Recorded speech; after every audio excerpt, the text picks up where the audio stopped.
Hello बच्चों, अभी जो हम डिस्कस करने जा रहे हैं that is electric line of forces.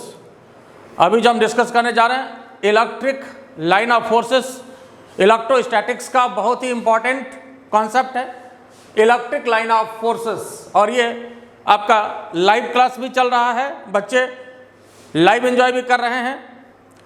तो जो बच्चे लाइव एंजॉय कर रहे हैं आप यस सर करके आप मैसेज करते जाइए ताकि हमें भी पता चले।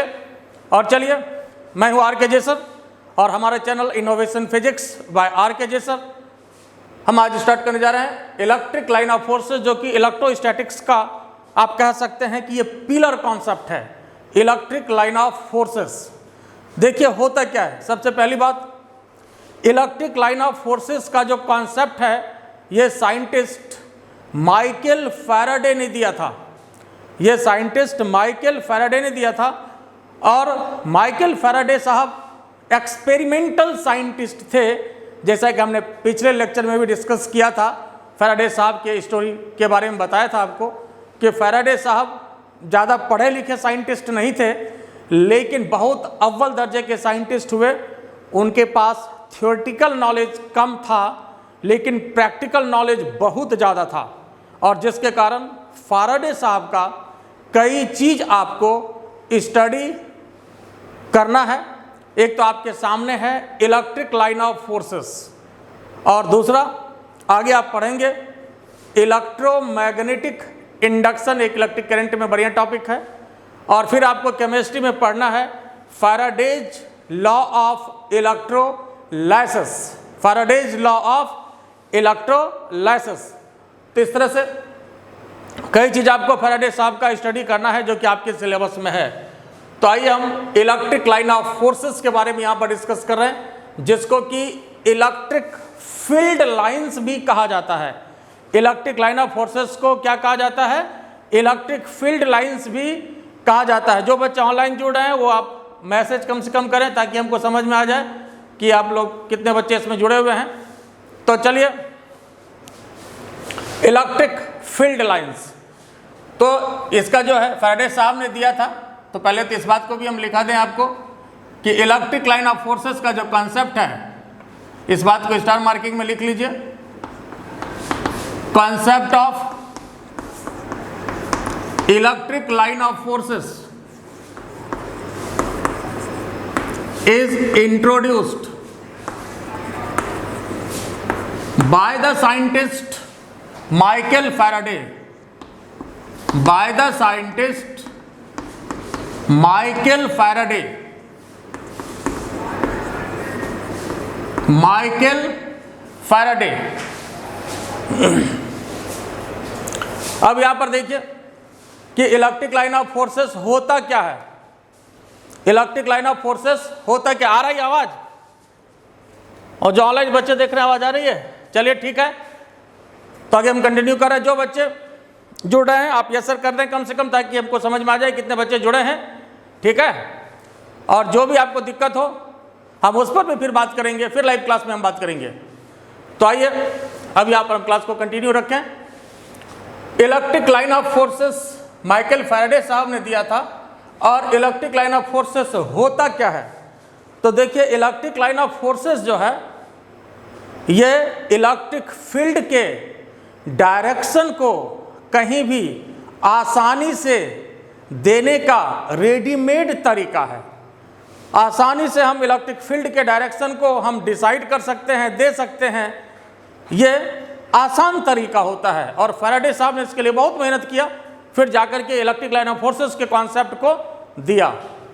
तो देखिए, जैसे हम लोग जो इसको डिफाइन करते हैं, पहले आइए हम लोग इसको डिफाइन कर लें कि इलेक्ट्रिक लाइन ऑफ फोर्सेस होता क्या है।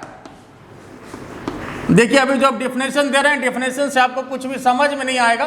पहले अभी हम इसको लिखा रहे हैं, फिर इसके बाद 10 मिनट बाद इस डेफिनेशन को हम फिर एक बार बोलेंगे तो फिर पूरा क्लियर हो जाएगा।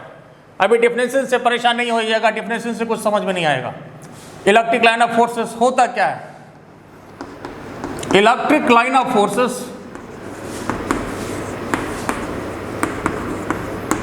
is an imaginary imaginary straight or curved lines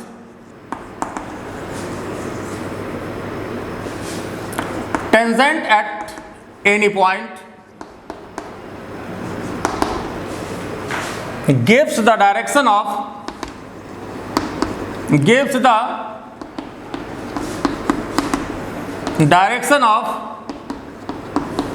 electric field at that point। मतलब सबसे पहली बात तो इलेक्ट्रिक लाइन ऑफ फोर्सेस जो है यह इमेजिनरी लाइन है। यह क्या है? इमेजिनरी लाइन है और यह स्ट्रेट भी हो सकता है और कर्व भी हो सकता है। स्ट्रेट भी हो सकता है और कर्व भी हो सकता है। ठीक है, तो देखिए देवेश भी जुड़ गया है। तो आइए, हमने कहा कि स्ट्रेट भी हो सकता है और कर्व भी हो सकता है, दोनों हो सकता है। ये देखेंगे हम कि कैसे स्ट्रेट हो सकता है, कैसे कर्व हो सकता है, हम इसकी बात करेंगे। तो सबसे पहले देखिए, जैसे मान लीजिए अगर प्लस क्यू चार्ज है, देखो इलेक्ट्रिक लाइन ऑफ फोर्सेस का जो कॉन्सेप्ट है बस एक लाइन पर है। ये आपका 1 घंटे का क्लास होगा, बहुत इंपॉर्टेंट चीज है। इसमें मेजर प्रॉपर्टी है, 5-6 मेजर प्रॉपर्टी है, लेकिन इसका जो कॉन्सेप्ट है, हम बार बार कहते हैं कि कॉन्सेप्ट को पकड़िए। कॉन्सेप्ट जो होता है वह लिमिट होता है, कॉन्सेप्ट लिमिट होता है। तो इसका कॉन्सेप्ट बस यही है कि टेस्ट चार्ज जिधर जाएगा या जाना चाहेगा। मनीष कुमार भी जुड़ गए हैं, मुकेश जी भी जुड़ गए, चलिए ठीक है। तो और भी जितने बच्चे जुड़ सकिए फायदा उठाइए। तो यहां जो है हमने कहा एक लाइन का कॉन्सेप्ट है इसका कि टेस्ट चार्ज क्या होता है? Unit positive charge. Test charge क्या होता है? Unit positive charge. Test charge जिधर जाएगा या जिधर जाना चाहेगा वही direction electric line of forces का होता है। बस इसी पर देखिए सारी कहानी चलेगी। कॉन्सेप्ट मात्र एक लाइन है, लेकिन कॉन्सेप्ट बहुत अच्छा है। पूरा जो है डिस्कशन इसी पर होगा। फिर से सुनिए, समझने के लिए यह सबसे इंपॉर्टेंट है। हमने कहा कि टेस्ट चार्ज जो कि क्या होता है? Unit positive charge. तो टेस्ट चार्ज जिधर जाएगा या जाना चाहेगा वही इलेक्ट्रिक फील्ड का डायरेक्शन होता है। जाना चाहे का मतलब होगा कि टेंडेंसी उसकी होनी चाहिए। मान लीजिए आप किसी बड़े पत्थर पर आप फोर्स लगाते हो तो वो मूव कर जाए ये जरूरी नहीं है, लेकिन उसकी टेंडेंसी तो होती ही है। ठीक है, फिर सुनिए, हमने कहा कि टेस्ट चार्ज मतलब यूनिट पॉजिटिव चार्ज जिधर जाएगा या जिधर जाना चाहेगा तो वही डायरेक्शन इलेक्ट्रिक फील्ड का होता है। उसी पर सारी बात होगी। अब जरा देखिए कि अगर यहां पर आइसोलेटेड पॉजिटिव चार्ज है, देखिए फैराडे साहब ने रात भर जो है इस पर रिसर्च किया, लंबा रिसर्च किया कई महीनों तक, तब जाकर के इस चीज को उन्होंने दिया। जैसे मान लो अगर कोई भी आइसोलेटेड पॉजिटिव चार्ज है तो इसके कारण जो पहले इलेक्ट्रिक लाइन ऑफ फोर्सेस का डायरेक्शन होगा यह ऐसा होगा। अगर आइसोलेटेड पॉजिटिव चार्ज है तो इसके कारण जो डायरेक्शन होगा इलेक्ट्रिक लाइन ऑफ फोर्सेस का यह ऐसा डायरेक्शन होगा। यह तो हुआ कि ऐसा होगा। अब सवाल है कैसा क्यों होगा, अंदर की बात इसमें क्या है। तो तरीका फिर वही है। हमने क्या कहा कि कहीं भी आप टेस्ट चार्ज रख दीजिए। टेस्ट चार्ज क्या होता है? Unit positive charge. Test charge जिधर जाएगा, टेस्ट चार्ज जिधर जाएगा वही इलेक्ट्रिक फील्ड के डायरेक्शन को देगा। तो यहां देखिए यहाँ पर अगर +1 चार्ज है तो ये किधर जाएगा, ये भी पॉजिटिव है और ये पॉजिटिव, तो दोनों में क्या होगा, रिपल्सन होगा। जवान आदमी हो इतना तो समझिए सकते हो कि किधर जाएगा, उधर थोड़े जाएगा, ये भागेगा, रिपल्सन होगा, ये इधर जाएगा। इसलिए इसका तीर का निशान ऐसे पड़ा है। कहीं देख लीजिए, जैसे यहीं पर आप टेस्ट चार्ज ले लीजिए, देखिए तो यहाँ जो है ये इधर जाएगा, पॉजिटिव पॉजिटिव रिपल्सन होगा, इसलिए तीर का निशान ऐसे है। तो ये किसके लिए हुआ, for isolated positive charge. Isolated positive charge है तो ऐसा होगा। फिर देखो अगर आइसोलेटेड निगेटिव चार्ज हो, अगर -q अगर होता है, suppose isolated negative charge,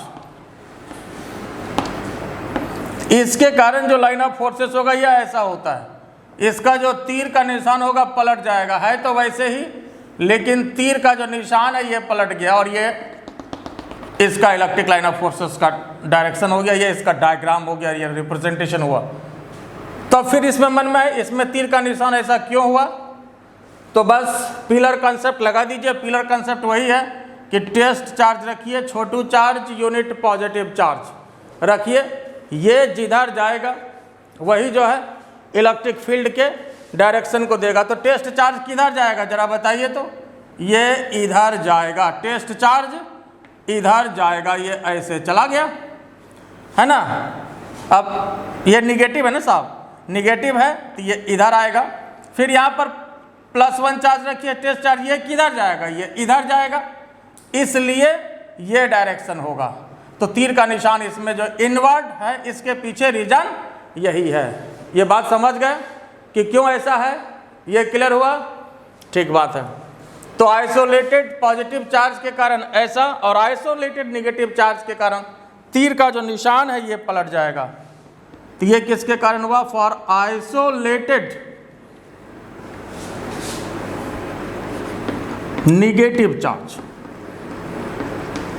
isolated negative charge. ये बात उम्मीद है समझ में आ गया होगा। तो इसको पहले लिख लीजिए, ये लिख लिए। तो ये कैसा है, स्ट्रेट है कि कर्व है, देखिए ये कैसा है, स्ट्रेट है कि कर्व है। तो यह आपका स्ट्रेट है, दिख ही रहा है, ये आपका स्ट्रेट है। अब यहाँ पर देखिए कि कर्व कब होता है, ये ऊपर लिख लिए होंगे तो हम इसको हटा देते हैं। ये जो है कर्व कब होगा, देखिए कर्व तब होता है जब प्लस और माइनस दोनों एक साथ हो, अगल बगल हो। जैसे यहाँ पर ये +q चार्ज है और यहाँ पर -q चार्ज, थोड़ा और नीचे ले लेते हैं, ये +q चार्ज है और ये -q चार्ज है और दोनों आसपास हो, मतलब कंबाइंड इफेक्ट होना चाहिए। क्या होना चाहिए, दोनों का कंबाइंड इफेक्ट होना चाहिए, ठीक है। तो अब यहां पर देखिए इसके कारण जो होगा इलेक्ट्रिक लाइन ऑफ फोर्सेस, इसका डायरेक्शन ऐसा होगा।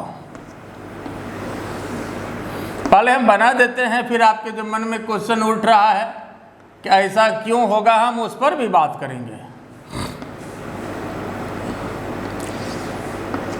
देखिए इसका इस तरह का इलेक्ट्रिक लाइन ऑफ फोर्सेस का डायरेक्शन होता है। तो पहले तो ये कैसा दिखा आपको, यहाँ पर ये कर्व है, ये कैसा है, कर्व है।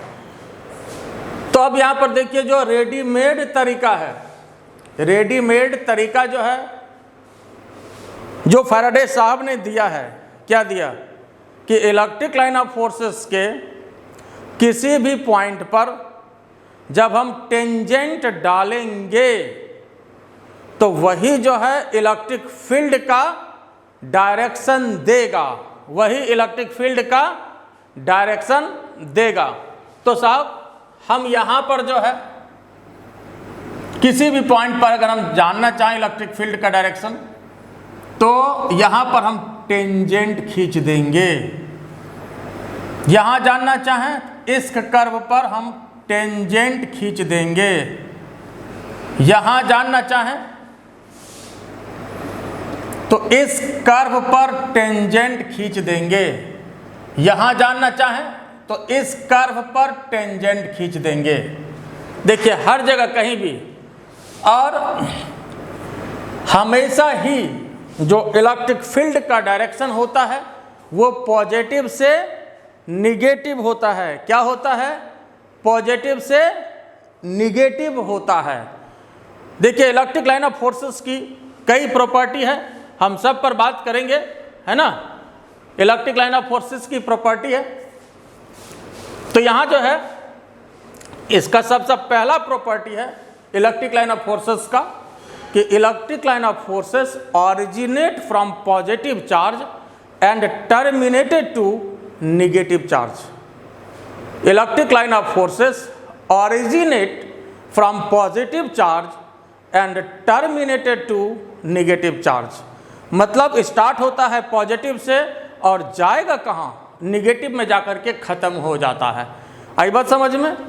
तो फिर मन में हो सकता है आपको कि यहाँ तो टेंजेंट नहीं लिए, तो ये ऑलरेडी यहाँ पर जो टेंजेंट होगा वो इसी डायरेक्शन में होगा, जहाँ जो टेंजेंट होगा इसी डायरेक्शन में होगा। तो ये अगर आपके मन में उथल पुथल कर रहा है तो इसको समझिए, ये तो ऑलरेडी टेंजेंट इसी डायरेक्शन में होगा। अब यहाँ पर चूंकि कर्व है तो इसलिए कर्व पर टेंजेंट खींचना है और ये डायरेक्शन तीर इसका इधर होगा। ये देखिए ऐसे, ये ऐसे। अब फिर आपके मन में हो रहा होगा कि पहले ऐसा हुआ क्यों, कारण इसका क्या है। तब इसका देखिए हमने क्या कहा कि इलेक्ट्रिक लाइन ऑफ फोर्सेस जो है वह इलेक्ट्रिक फील्ड के डायरेक्शन को देता है और टेस्ट चार्ज के डायरेक्शन को देता है। क्या करता है? टेस्ट चार्ज के डायरेक्शन को देता है। टेस्ट चार्ज जिधर जाएगा। तो अब जरा सोचिए, जैसे कहीं भी, जैसे यहाँ पर रेडीमेड तरीका तो हम लोग देखेंगे, इस पर टेंजेंट खींचेंगे, लेकिन इसका ओरिजिनल तरीका जो है इसको समझिए। मान लीजिए हम यहाँ पर +1 चार्ज लिए। +1 चार्ज मतलब यूनिट पॉजिटिव चार्ज। +1 चार्ज मतलब यूनिट पॉजिटिव चार्ज। तो यहाँ देखिए ये प्लस क्यों है। अब ये बताइए इसके कारण इस पर फोर्स किधर लगेगा? बोलिए, इसके कारण इस पर फोर्स किधर लगेगा? ये प्लस है, ये प्लस क्या करेगा? इसको ये इधर ठेलेगा, नहीं। और ये क्या है? माइनस है, तो ये क्या करेगा? इसको अपने तरफ खींचेगा, अट्रैक्ट करेगा। ये इसको इधर ठेल देगा, रिपेल करेगा, और ये इसको अपने तरफ खींच लेगा, ये अट्रैक्ट करेगा।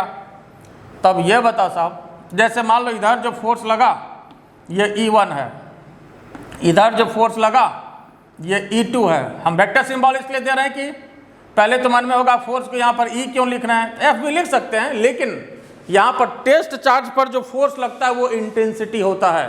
और यहाँ पर हमको इंटेंसिटी ही तो देखना है। इलेक्ट्रिक फील्ड और इलेक्ट्रिक इंटेंसिटी एक ही बात है। इलेक्ट्रिक इंटेंसिटी का डायरेक्शन इलेक्ट्रिक फील्ड के डायरेक्शन में होगा। तो यहाँ देखिए ये E1 है, ये E2 है। तो सवाल है कि अब इस पर दो फोर्स लग रहा है, एक E1 इधर, E2 इधर, तो रिजल्टेंट किधर? तो रिजल्टेंट जब भी होगा तो इस दोनों के बीच में होगा, और ये रिजल्टेंट का डायरेक्शन है, ये ER हो गया। अब फिर आपके मन में हो रहा होगा ये रिजल्टेंट हो गया।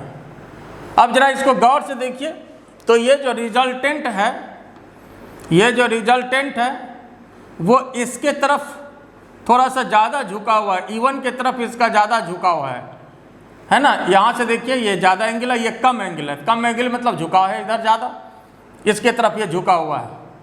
तो कारण इसका यहाँ पर यह है। यहाँ फिर अंदर की बात यह है कि ये चार्ज के बगल में है ये, और ये यहाँ से देखो जरा, जवान आदमियों आँख तेज है, ये नज़दीक है और यहाँ से निगेटिव चार्ज दूर है। इसका जो रिपल्सन होगा वो ज़्यादा होगा। तो यहाँ पर E1 जो है ग्रेटर है E2 से, इसलिए ये रिजल्टेंट इधर के तरफ थोड़ा ज़्यादा है। बात समझ में आ गया? तो इसके पीछे रीजन यही है। आप कहीं भी देख सकते हैं, आप किसी भी पॉइंट पर आप देख सकते हैं। जैसे आप यहीं देख लीजिए, मान लीजिए यहाँ की बात करें तो इसके कारण जो यहाँ पर फोर्स लगेगा किधर लगेगा? बताइए, प्लस है, ये भी प्लस होगा, यहाँ पर टेस्ट चार्ज लेंगे। और कहीं भी अगर इंटेंसिटी को देखना होता है तो वहाँ पर टेस्ट चार्ज कंसीडर किया जाता है, दिया नहीं जाता है। आप अपने मन से कंसीडर करिए, चूंकि इलेक्ट्रिक फील्ड का डायरेक्शन टेस्ट चार्ज ही देता है। तो इसके कारण इधर नेगेटिव चार्ज के कारण ये अट्रैक्शन होगा इधर। अब देखिए, माना यहाँ E1 इधर और E2 इधर, दोनों के बीच में जाएगा यहाँ, ये इधर रिजल्टेंट हो गया इधर। ध्यान देने की बात है, रिजल्टेंट इधर। ठीक है, ये समझ में आया। अब यहाँ देखिए, फिर यहाँ पर लग रहा होगा कि इसका झुकाव E2 के तरफ ज़्यादा है। बिल्कुल है, इधर E2 के तरफ इसका झुकाव है इधर झुकाव। तो कारण इसका क्या है कि यहाँ पर E2 ग्रेटर है, यहाँ E2 ग्रेटर है E1 से। और इसके पीछे अंदर की बात यह है कि यहाँ पर जो माइनस Q है साहब, ये बगल में है इसके, और प्लस Q तो दूर है बेचारा। देखो यहाँ तो बहुत दूर है, ये नज़दीक है, तो इसका असर इस पर ज़्यादा होगा। नज़दीक वाले का असर ज़्यादा होता है, दूर जाने के बाद असर कम हो जाता है। ये बात तो समझ में आ रहा होगा। बोलो, इसमें कोई दिक्कत है? ये क्लियर हो गया? ये समझे कि नहीं? अब यहां देखो,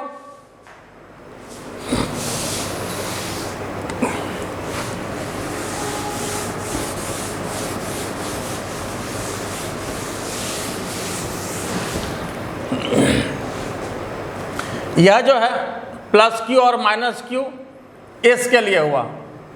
फिर देखिए, अगर डबल पॉजिटिव की बात करें, ये उम्मीदें लिख लिए होंगे आप लोग, तो इसको मिटा दें हम। अच्छा, ये यहाँ पर दो पॉजिटिव एक साथ, या अगर लिख ले तो इसको हटा देते हैं। आप समझ गए? चलिए इसको मिटा देते हैं, फिर फिगर बनाने में सुविधा होगा।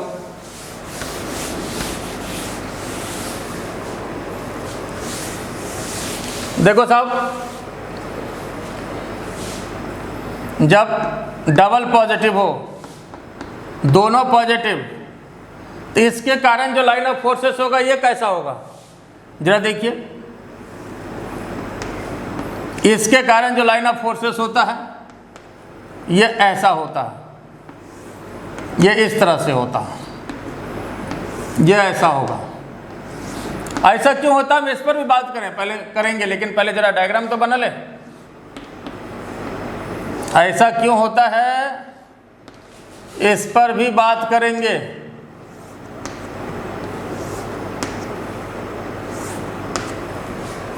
देखिए, तो यहां जो है ये प्लस Q चार्ज है और ये माइनस Q चार्ज है। ये भी प्लस Q है, सॉरी, ये भी प्लस Q, दोनों पॉजिटिव है। अब जरा गौर से देखिए, पहले तो ऐसा क्यों हुआ, तो तरीका क्या है? फैराडे साहब ने क्या कहा? फैराडे साहब ने क्या कहा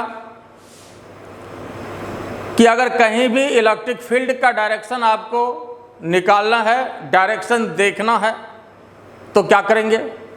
हम उस पर टेंजेंट खींचेंगे, तो टेंजेंट ही इलेक्ट्रिक फील्ड का डायरेक्शन देगा। तो यहाँ पर देखिए, टेंजेंट खींच दीजिए, ये इधर टेंजेंट हो गया। यहाँ देखना चाहेंगे, देखिए इधर टेंजेंट हो गया। यहाँ जानना चाहेंगे, इस पर टेंजेंट खींच दीजिए इधर। ठीक है, ऐसे, तो ये टेंजेंट हो गया। तो साहब, ये रेडीमेड तरीका होगा इलेक्ट्रिक फील्ड को निकालने का। फिर ओरिजिनल तरीका क्या है, या समझने का क्या तरीका है? ओरिजिनल तरीका में क्या बोले कि यहाँ पर +1 चार्ज लीजिए, +1 चार्ज लीजिए, पॉजिटिव चार्ज। अब ये बताओ साहब, इसके कारण इस पर फोर्स किधर लगेगा? ये भी प्लस है, ये भी प्लस, रिपल्सन होगा, तो इधर लगेगा E1। फिर इसके कारण ये भी प्लस Q किधर होगा? इधर होगा।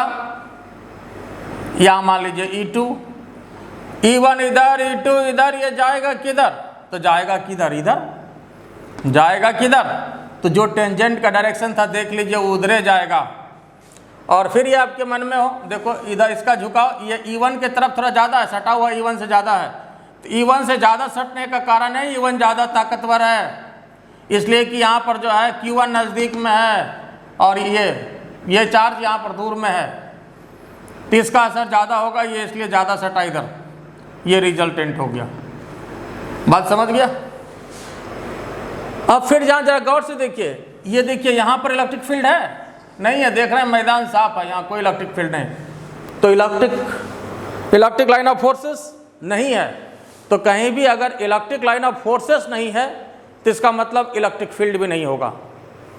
कहीं अगर इलेक्ट्रिक लाइन ऑफ फोर्सेस नहीं है तो वहाँ पर इलेक्ट्रिक फील्ड भी नहीं होगा। देखिए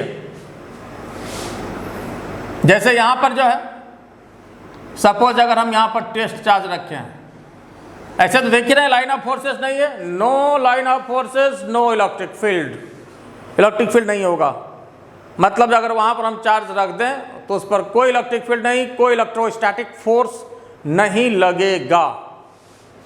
अब काहे नहीं लगेगा? तो जरा सोचिए, ये भी प्लस ये प्लस, इसके कारण इस पर फोर्स किधर लगेगा? इधर। इसके कारण इस पर फोर्स किधर लगेगा? इधर। दोनों एक दूसरे को क्या करेगा? बैलेंस करेगा। ये इसको इधर ठेलेगा, ये इसको इधर रिपेल करेगा, इधर ठेलेगा, इसका मिजाज ठंडा हो जाएगा, ये चुपचाप जहाँ वहाँ पड़ा रहेगा, इसलिए यहाँ पर इलेक्ट्रिक फील्ड जीरो हो गया। तो आप इस तरह से कहीं भी चेक करके देख सकते हैं, ये जब दोनों पॉजिटिव चार्ज एक साथ हो। फिर जरा देखो, अगर अब हम बात करें कि अगर दोनों निगेटिव हो आसपास, ये भी माइनस क्यू और यहाँ भी माइनस क्यू, तो इसका डायग्राम कैसा होगा जरा बताओ तो सोच के, किसका डायग्राम कैसा होगा? क्या फ़र्क होगा इसमें और इसमें? क्या फ़र्क होगा? देखिए दोनों डायग्राम सिमिलर होगा, थोड़ा सा फ़र्क होगा, और वो फ़र्क यही होगा कि खाली बस तीर पलट जाएगा। क्या होगा? सिर्फ तीर पलट जाएगा। सर यहाँ पर इसको जो है पलटा दीजिए, तीर का डायरेक्शन जो है उल्टा होगा, तीर को पलटा दीजिए, ये ऐसे तीर को पलटा देना है, बस यही फ़र्क होगा, तीर उल्टेगा।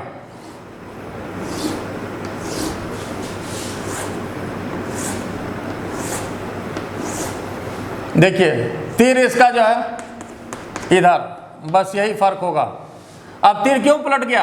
कारण समझ में आया कि तीर क्यों पलटा? तो इसके पीछे कारण है कि यहाँ देखिए ये नेगेटिव है, ये नेगेटिव है, और जहाँ भी टेस्ट चार्ज की बात होगी तो यहाँ पर तो हम +1 चार्ज देंगे ना। और रेडीमेड तरीका के अनुसार अगर यहाँ पर जानना चाहें इलेक्ट्रिक फील्ड का डायरेक्शन, तो यहाँ पर टेंजेंट खींच दीजिए, यहाँ पर टेंजेंट खींच दीजिए।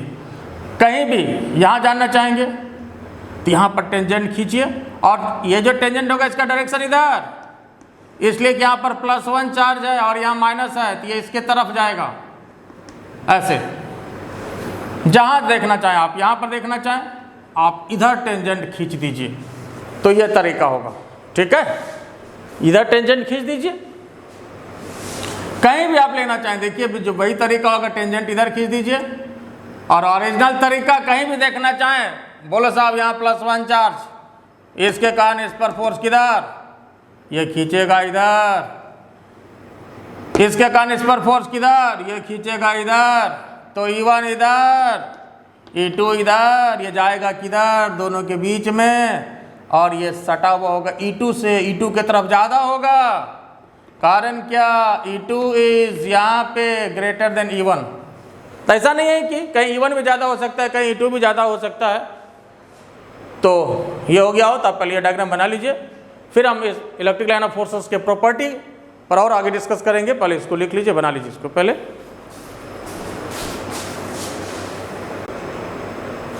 तो देखिए अभी हम देख रहे थे इलेक्ट्रिक लाइन ऑफ फोर्सेस को, हम थोड़ा समझे, और अभी जो मेन चीज़ इसका बाकी है, मेन प्रॉपर्टी जो है इलेक्ट्रिक लाइन ऑफ फोर्सेस की, कई प्रॉपर्टी है, उसमें भी आपका कई डायग्राम आएगा। ये तो अभी हम लोग बात समझे इलेक्ट्रिक लाइन ऑफ फोर्सेस के डिफिनेशन की। और अब जरा इलेक्ट्रिक लाइन ऑफ फोर्सेस के डिफिनेशन को पढ़िए एक बार फिर से, तो उम्मीद है समझ में आ जाएगा कि इलेक्ट्रिक लाइन ऑफ फोर्सेस जो है ये क्या है आपका। इमेजिनरी स्ट्रेट या कर्व लाइंस है जिसके किसी भी पॉइंट पर हम टेंजेंट खींचते हैं तो वह इलेक्ट्रिक फील्ड के डायरेक्शन को देगा। Hence, electric line of forces is an imaginary straight or curved lines tangent at any point gives the direction of electric field at that point। और electric line of forces की पहली property है कि electric line of forces originate from positive charge and terminated to negative charge। तो आइए हम property में सबसे पहले इस बात को लिखा दें। Properties of electric line of forces। Electric line of forces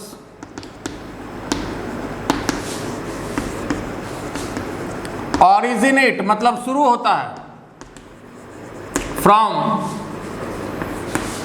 positive charge and terminated to negative charge। Terminated to negative charge. Positive से स्टार्ट होगा और निगेटिव पर जाकर के खत्म हो जाएगा। ठीक है। दूसरी important property, electric line of forces never intersect each other। Electric line of forces never intersect each other, कभी भी इंटरसेक्ट नहीं करता। ये प्रॉपर्टी अभी समझ में नहीं आया होगा, अभी हम इसको डिस्कस करेंगे। इलेक्ट्रिक लाइन ऑफ फोर्सेस कभी भी एक दूसरे को काटती नहीं है और इसका रीजन यह है, हम ब्रैकेट में दे देते हैं, कि अगर इलेक्ट्रिक लाइन ऑफ फोर्सेस एक दूसरे को काटेगी तो वैसे स्थिति में वहां पर दो डायरेक्शन होगा इलेक्ट्रिक फील्ड का, जो कि पॉसिबल नहीं है। पहले इसको लिख लेते हैं फिर हम समझाते हैं इसको। If electric line of forces intersect then there will be two direction of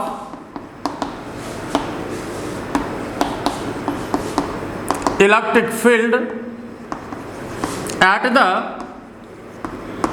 same point, जो कि संभव नहीं है, विच इज नॉट पॉसिबल, जो कि संभव नहीं है, which is not possible.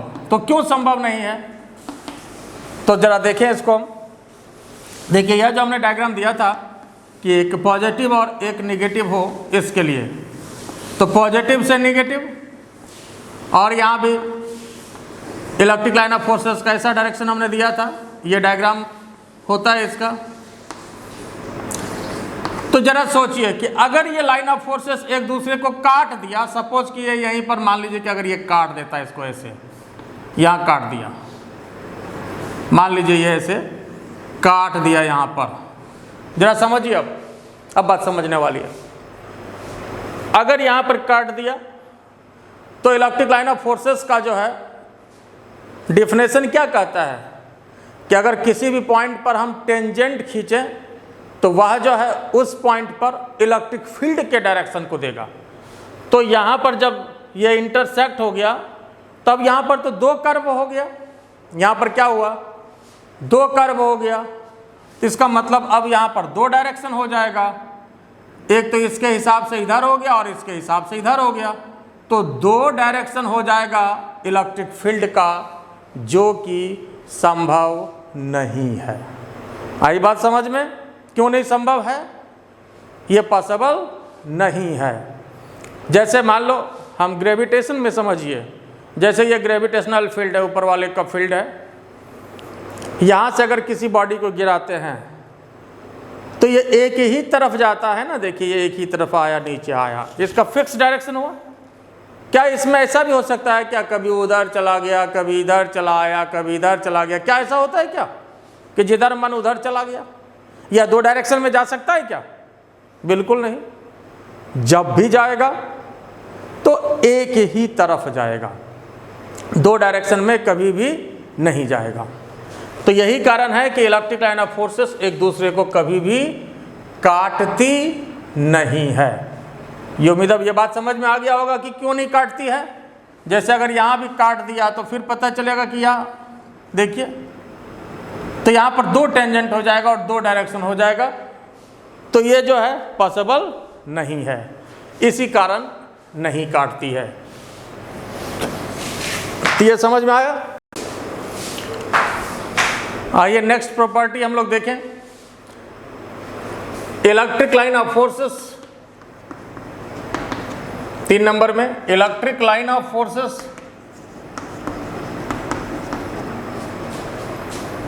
may be straight or curved lines। ये तो ऑलरेडी डेफिनेशन में ही है, तो ये तो याद रखने का कोई डेफिनेशन याद है तो ये भी याद है आपको। इलेक्ट्रिक लाइन ऑफ फोर्सेस में भी स्ट्रेट और कर्व लाइंस। फिर 4 नंबर में इट इज, एंड यह भी डेफिनेशन से आपके पास है, इसलिए इसको डेफिनेशन याद है तो ये भी आपको याद है। It is an imaginary line of forces. तो इस तरह से आप 2-3 प्रॉपर्टी तो आप डेफिनेशन से निकाल सकते हैं, और अगर ज़्यादा प्रॉपर्टी की बात हो तो फिर हम लोग उसको यहाँ देख भी रहे हैं। फिर अब आइए नेक्स्ट, ये तो समझ गए, तो डेफिनेशन में ही है। It is an imaginary line of forces. यह कोई भी रियल लाइन ऑफ फोर्सेस नहीं है, यह जो है एक इमेजिनरी लाइन ऑफ फोर्सेस है, यह जो है रियल लाइन ऑफ फोर्सेस नहीं है। आई बात समझ में। यह इमेजिनरी लाइन ऑफ फोर्सेस है, ये हम लोग कंसीडर किए हैं, मानते हैं, और कई जगह हम लोग स्टडी करने के लिए कई बात हम लोग कंसीडर करते हैं, मानते हैं। अब फिर देखिए,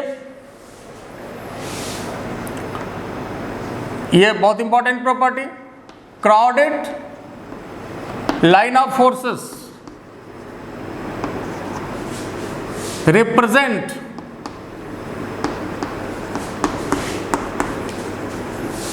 a strong field, while a strong field, while distant line of forces, distant line of forces represent weak field. Distant line of forces जो है ये कमजोर फील्ड को रिप्रेजेंट करता है। डिस्टेंट लाइन ऑफ फोर्सेस कमजोर फील्ड को रिप्रेजेंट करता है। अब यहां पर देखिए कैसे, जरा समझिए, ये बहुत इंपॉर्टेंट, हर जगह इसका यूज होगा। सबसे पहले तो देखिए, अगर इस तरह का जैसे डायग्राम हो,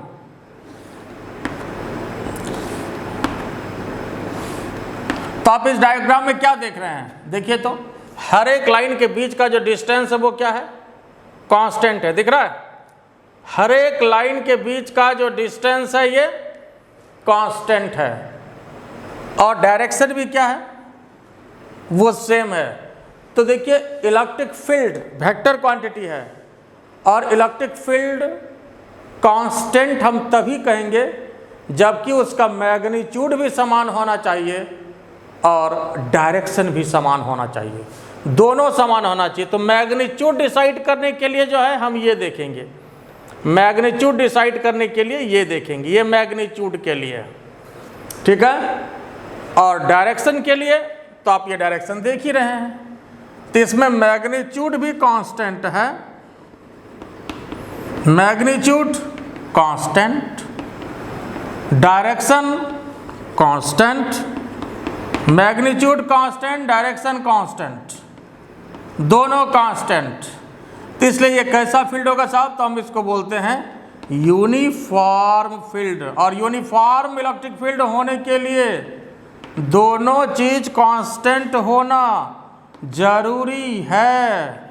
अगर दोनों में से कोई एक भी अगर कांस्टेंट नहीं होगा तो फील्ड यूनिफॉर्म नहीं होगा। तो साहब यूनिफॉर्म नहीं होगा तो क्या होगा? फिर नॉन यूनिफॉर्म होगा।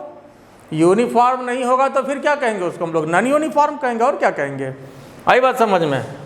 अब जरा फिर इसको देखिए तो दूसरा डायग्राम हम यहाँ दे रहे हैं, ध्यान से देखिए। डायग्राम बहुत कुछ कहता है, देख करके बहुत अंदाज हम लगा सकते हैं, है ना।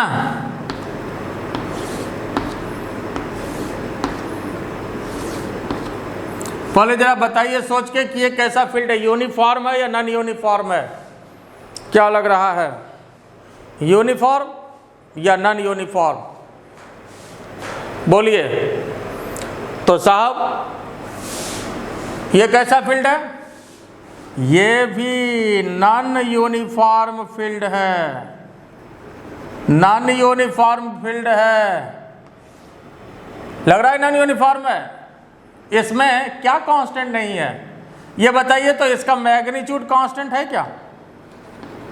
Magnitude not constant, magnitude constant नहीं है। इसलिए कि मैग्नीट्यूड के लिए लाइन का डिस्टेंस देखते हैं साहब, ये लाइन का डिस्टेंस देखते हैं। यहाँ देखिए कम है, यहाँ ज़्यादा हो गया, फिर यहाँ कम है ना, यहाँ ज़्यादा हो गया, तो मैग्नीट्यूड कांस्टेंट नहीं हुआ। डायरेक्शन साहब बोलिए तो? हाँ, डायरेक्शन तो कांस्टेंट है, बिल्कुल सही, डायरेक्शन कांस्टेंट है। दिख रहा है डायरेक्शन कांस्टेंट कि नहीं दिख रहा है? तो डायरेक्शन तो कांस्टेंट है, इसलिए कि यहाँ तो हर जगह तो तीर का निशान देखिए इधर है, तो डायरेक्शन कांस्टेंट करने में कोई आपत्ति नहीं है। लेकिन खाली डायरेक्शन से नहीं होगा, दोनों होना चाहिए कांस्टेंट। तो इसमें एक चीज़ तो नहीं हो गया, इसलिए आपका नॉन यूनिफॉर्म फील्ड हो गया। ठीक है, तो बात समझ गए? फिर जरा गौर से देखिए तो हम एक दे रहे हैं, यह कैसा फील्ड है?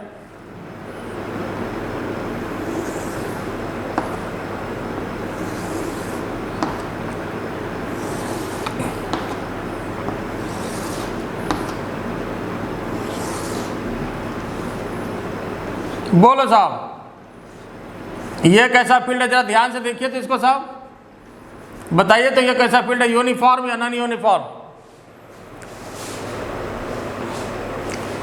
कैसा लग रहा है, यूनिफॉर्म या नॉन यूनिफॉर्म? तो कुछ लोग को लग रहा होगा कि यूनिफॉर्म है, कुछ लोग को लग रहा होगा नॉन यूनिफॉर्म है। तो साहब यह भी नॉन यूनिफॉर्म फील्ड है। फिर कहोगे सर ये तो लगता है यूनिफॉर्म जैसा ही। तो साहब यूनिफॉर्म जैसा लगता है, यूनिफॉर्म है नहीं, देखिए काहे नहीं है, नॉन यूनिफॉर्म है। यहाँ कहोगे तो यहाँ तो डिस्टेंस भी देख रहे हैं कांस्टेंट ही है, तीर भी एक के जैसा गया है, तो इसको तो यूनिफॉर्म होना चाहिए। लेकिन सोचना गलत है, वास्तव में यह भी नॉन यूनिफॉर्म है। क्यों नॉन यूनिफॉर्म है?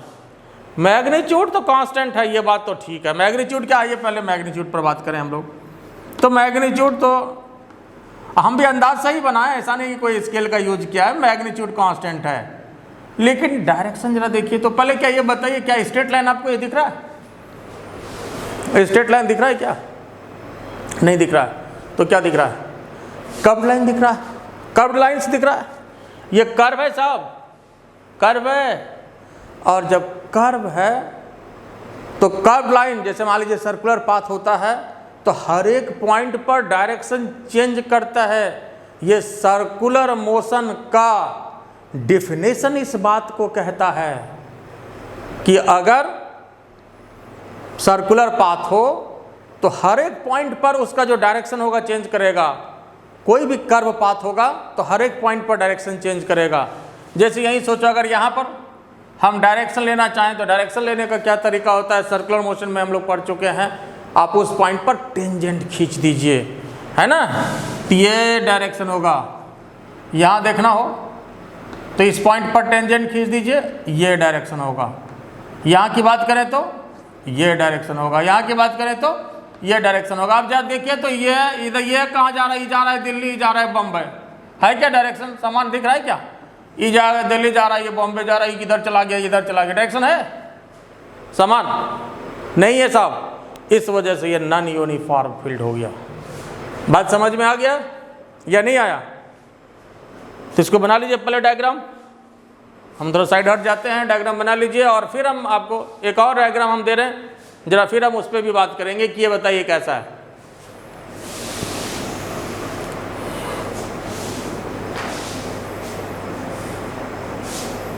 यहां तक क्लियर? कोई दिक्कत इसमें? समझ गए? ठीक बात। तो चलिए एक डायग्राम पहले भी इसमें हम और दे रहे हैं।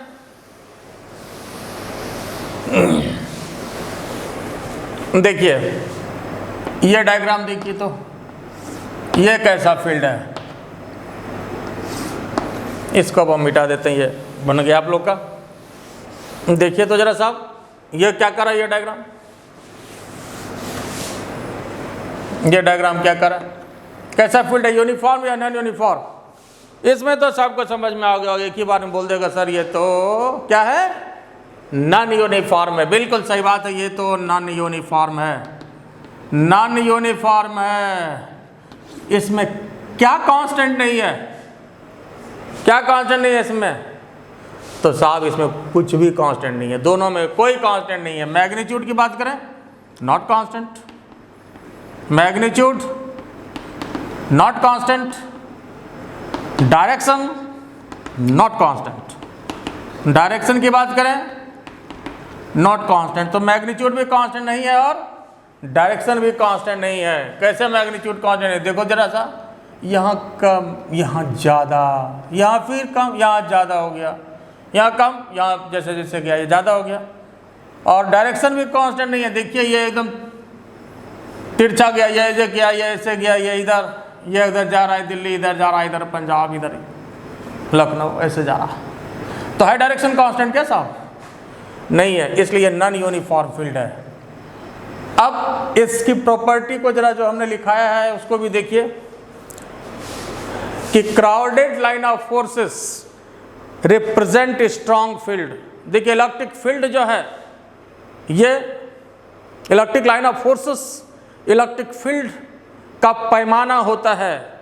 इलेक्ट्रिक लाइन ऑफ फोर्सेस को देखने के साथ हम बहुत कुछ उसमें देख लेते हैं, अंदर की बात बहुत पता चल जाती है। अगर क्राउडेड है तो इसका मतलब स्ट्रॉन्ग फील्ड है, और अगर डिस्टेंट है, क्राउडेड मतलब समझे ना, लाइन ऑफ फोर्सेस, लाइन सटा सटा हो तो स्ट्रॉन्ग हो गया, हटा हटा हो तो कमजोर हो गया, तो कमजोर फील्ड हो गया। जहां सटा हो वहां स्ट्रॉन्ग, जहां हटा हो वहां कमजोर। तो बिल्कुल सिंपल ऐसे याद रखना है। तो अब यहां जरा बोलो तो साहब, जरा यहां देखो तो, अब ये बताओ, यहां पॉइंट मान लेते हैं ये ए है और ये बी है, ई ए मान लेते हैं, यहां पर इलेक्ट्रिक फील्ड है, और यहां पर मान लेते हैं ई बी है। कौन ज़्यादा होगा, ई ए या ई बी? जरा बताइए तो। देखिए यहां पर ये सटा हुआ है, यहाँ हटा हुआ है, यहाँ डिस्टेंस कम है, यहाँ ज़्यादा है, यहाँ भी देखिए कम है, यहाँ इधर ज़्यादा हो गया। तो ई ए जो है ज़्यादा हो गया ई बी से, ई ए स्ट्रॉन्ग है। बात समझ में आया? तो कहीं भी जहाँ क्राउडेड है वहाँ स्ट्रॉन्ग फील्ड होगा। फिर देखो जैसे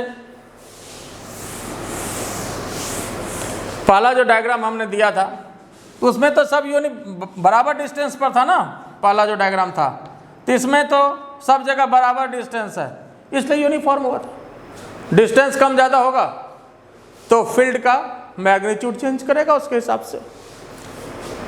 जैसे देखो साहब, अगर ये जो हमने दिया था पॉजिटिव चार्ज के कारण इलेक्ट्रिक लाइन ऑफ फोर्सेस, ऐसा दिया था, ऐसा दिया था। जरा इसमें भी सोचो तो, मान लो यहाँ पर ई ए है और इधर आ गया ई बी, तो ई ए ज़्यादा कि ई बी ज़्यादा साहब? तो अब स्पष्ट है यहाँ भी ई ए क्या होगा, ज़्यादा होगा ई बी से, होगा या नहीं? बोलो साहब, होगा? को कैसे होगा?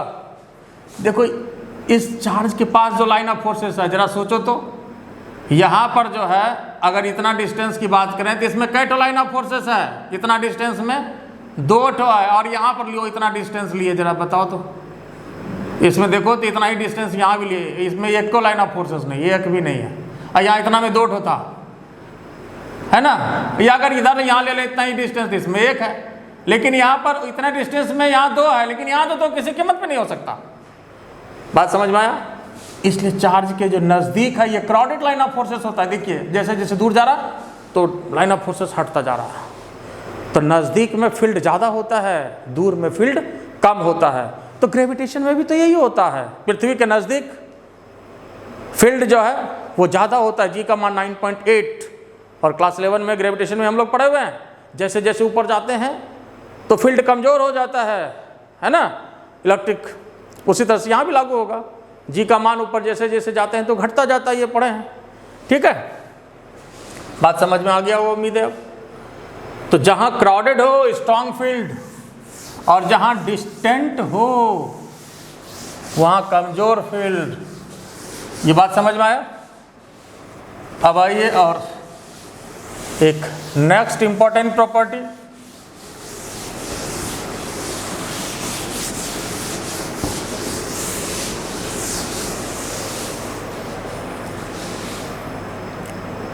ना पॉइंट अपना दे दीजिएगा, जो भी है 5 या 6 जो होगा, गलती हो तो माफ करिएगा, अपना पॉइंट दे दीजिएगा। Electric line of forces meet और emerge out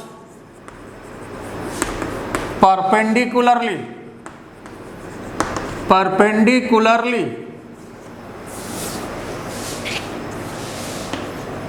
to the metallic surface. किसी भी मेटेलिक सरफेस से जब लाइन ऑफ फोर्सेस मीट होगा या इमर्ज आउट होगा तो वो परपेंडिकुलरली होगा। देखिए कैसे, ऐसे समझिए। देखिए जैसे मान लीजिए कोई भी शीट है और इसमें निगेटिव चार्ज हो सपोज, और यहाँ पर कोई भी टेस्ट चार्ज है +1 चार्ज। अब इलेक्ट्रिक फील्ड जरा देखिए ये जो क्रिएट करेगा कैसा होगा। अब ये तो श्योर है कि ये पॉजिटिव चार्ज है, टेस्ट चार्ज है ये, और यहाँ पर इस सीट पर या मान लीजिए कोई कंडक्टर ही हो, निगेटिव चार्ज दिया गया। तो इसमें हम 2 डायग्राम देते हैं, एक सही होगा और दूसरा गलत। कौन सा होगा बताइए? एक तो ये डायग्राम हम दे रहे हैं आपको, देखिए इसमें 2 डायग्राम देंगे, कौन सही कौन गलत ये आपको डिसाइड करना है। ये क्वेश्चन कई बार डिफरेंट एग्जाम में पूछा हुआ है।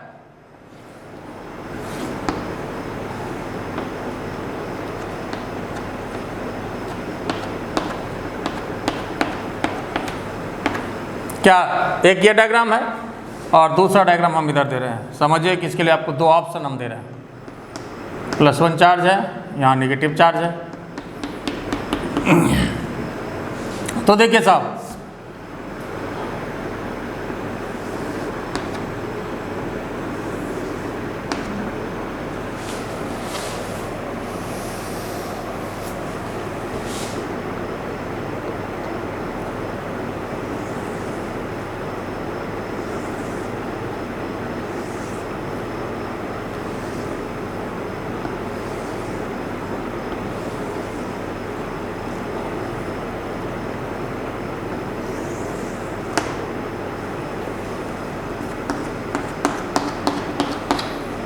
कौन सा सही होगा कौन सा गलत होगा?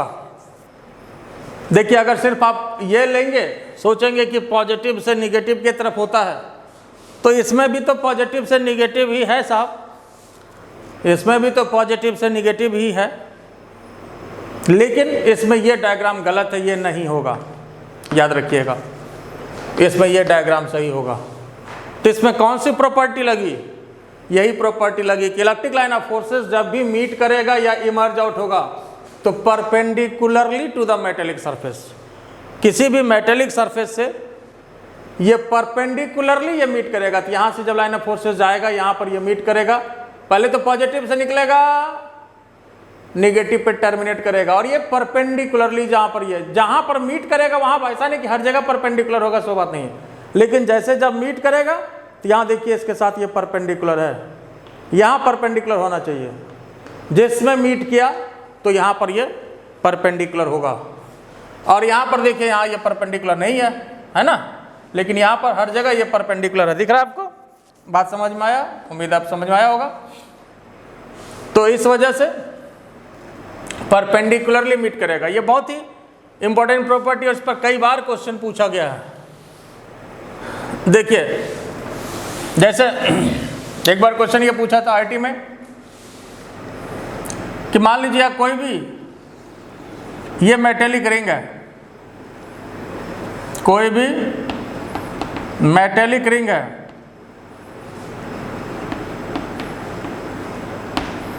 मेटेलिक रिंग है सपोज, और सेंटर पर चार्ज दे दिया गया, चार्ज जो है सेंटर पर दे दिया गया plus q charge, plus q charge दे दिया गया सेंटर पर। मेटेलिक रिंग है सपोज, और सेंटर पर चार्ज दे दिया गया प्लस क्यू चार्ज। कहाँ दिया गया? सेंटर पर। तो इसका जो है कैसा लाइन ऑफ फोर्सेस का डायग्राम होगा, कैसा इलेक्ट्रिक लाइन ऑफ फोर्सेस होगा, ये आपको बताना है। कैसा इलेक्ट्रिक लाइन ऑफ फोर्सेस होगा? देखिए, सबसे पहले आप ऐसे तो ये भी सोच सकते हैं कि अगर यहाँ पर हम टेस्ट चार्ज रखें तो किधर जाएगा? इधर जाएगा। किधर जाएगा? इधर जाएगा। तो इसलिए इसके हिसाब से नेचुरली इसको इधर भेज दीजिए, ये इधर भेज दीजिए, और ये इधर भेज दीजिए। यहाँ भी जैसे +1 चार्ज रखें तो ये इधर चला जाएगा। यहाँ भी +1 चार्ज रखें, देखिए पॉजिटिव पॉजिटिव रिपल्सन होगा, इधर चला जाएगा। ठीक है, कोई दिक्कत इसमें? तो यहाँ पर जो है ये डायरेक्शन होगा, ये लाइन ऑफ फोर्सेस का डायग्राम होगा।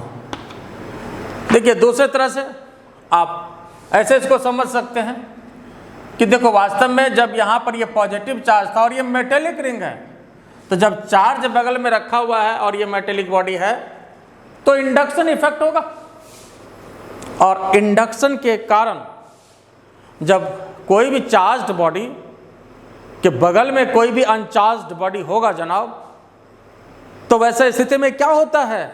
इंडक्शन इफेक्ट होता है।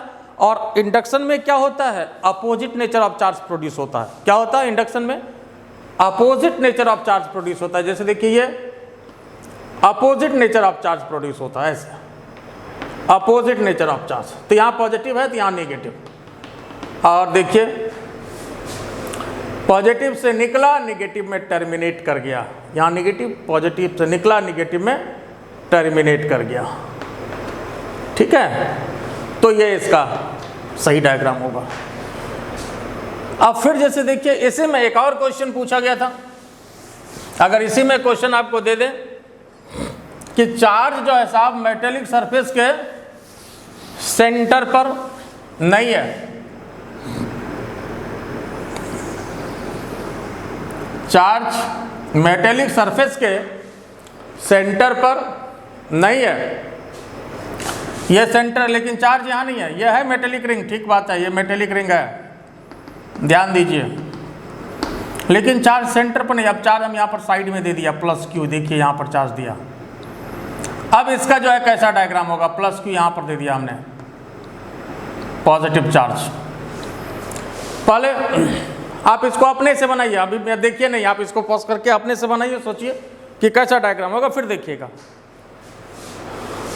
तो देखो, इसमें भी हम दो डायग्राम दे रहे हैं कि कौन सा सही होगा, कौन सा गलत होगा। ज्यादातर लोग जो इसको बनाओगे इस तरह से डायग्राम इसका बना दोगे, ऐसे ऐसे ऐसे ऐसे ऐसे ऐसे। आप देखिए, अपने मन से बनाए होंगे, तो कुछ लोग ऐसे भी जरूर बनाए होंगे। अब कौन सही बनाए कौन गलत बताए वो आप बनाए, आप डिसाइड करिए। लेकिन कुछ लोग ऐसे बनाए होंगे, लेकिन ये गलत डायग्राम होगा साहब, ये नहीं होगा। इसका जो सही डायग्राम होगा, देखिए, पहले तो रिंग है तो वो प्रॉपर्टी, मेटेलिक प्रॉपर्टी वाला जो है, चार्ज को कहाँ दिया गया? चार्ज को साइड में रखा गया है, सेंटर पर नहीं है, सेंटर ये है लेकिन यहाँ पर है। तो जैसे ही ये मेटेलिक सरफेस को टच करेगा तो फिर यही प्रॉपर्टी लगेगा, perpendicularly to the metallic surface, perpendicularly touch करता है इसको। और फिर यहाँ भी समझने के लिए, और ऐसा होता भी है कि अगर पॉजिटिव चार्ज है तो इसके मेटेलिक सरफेस पर इंडक्शन के कारण नेगेटिव चार्ज यहाँ पर क्रिएट कर जाएगा। करेगा कि नहीं करेगा? करेगा। तो यहाँ पर देखिए अब ये जब टच करेगा तो ऐसे परपेंडिकुलरली करेगा, ऐसे ये जब टच करेगा इसको तो परपेंडिकुलरली करेगा, ऐसे ऐसे करेगा। देखिए यहाँ, और पॉजिटिव से नेगेटिव तो जाएगा ही, ऐसे परपेंडिकुलरली करेगा।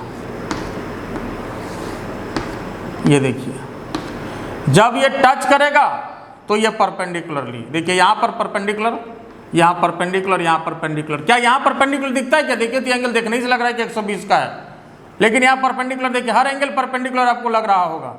तो जहाँ मीट करेगा तो परपेंडिकुलरली, और ये सही डायग्राम है साहब, और ये आपका गलत।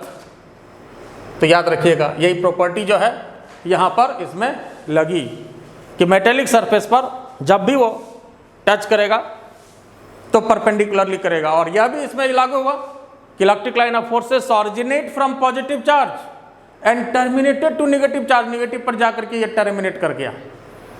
यहाँ भी देखिए सेंटर पर था तो भी ये लागू हुआ, यहाँ पर भी ये लागू हुआ। बात समझ में आया? तो अब देखिए ये आपका हमने दिया था कि कोई भी मेटेलिक रिंग है, और हमने कहा ये इसमें थिक रिंग की बात नहीं की गई। अब हम इसमें आपको हम क्वेश्चन देते हैं, और ये क्वेश्चन ये कह रहा है कि अब जो ये मेटेलिक रिंग है ना साहब, ये थिक है। ये क्या है? थिन नहीं है, ये क्या है? थिक है। ये कैसा है? थिक है। आप इसको समझिए ऐसे, रिंग जो है थोड़ा मोटा है, अब ये पतला नहीं है ना, मोटा है, मोटा है, ऐसे ऐसे। अब सेंटर पर पॉजिटिव चार्ज दे दिया जाए तो इसके कारण अब इसका इलेक्ट्रिक लाइन ऑफ फोर्सेस कैसा होगा? और ये हम थिन नहीं बोल रहे हैं, अब ये बोल रहे हैं कि थिक रिंग है। ये जो है थिक है और ये मेटेलिक है, थिक है और ये मेटेलिक रिंग है। तो इसके कारण जो है कैसा होगा ये आपको सोच के बताना है। अगर ये सोच के बता दिए तो समझ लो कि फिजिक्स तुम्हारा है ना। अगर बना लिए सही सही, इसको हम आपको सोचने के लिए छोड़ देते हैं, आपको एज ए होमवर्क हम दे देते हैं, जरा सोच के रखिएगा इस पर। वैसे इलेक्ट्रिक लाइन ऑफ फोर्स की सारी प्रॉपर्टी आपकी लगभग समाप्त हुई। अब इस पर कुछ क्वेश्चन तो बनता ही है, उस पर भी हम बात करेंगे। और ये सभी ऑलरेडी आपका क्वेश्चन था, फिर आगे भी हम क्वेश्चन करेंगे, लेकिन ये आपको छोड़ दे के जाते हैं हम। आप इसको सोच के रखिएगा कि इसके कारण जो है कैसा इलेक्ट्रिक लाइन ऑफ फोर्सेस होगा, ठीक है। और हमारा channel innovation physics by R K. Jesar, और अगर आपको अच्छा लगे, बेनिफिट हो, तो निश्चित रूप से सब्सक्राइब कर लीजिएगा, शेयर कर लीजिएगा, और दोस्तों के बीच शेयर भी कर लीजिएगा। Thank you for watching this video. Thank you.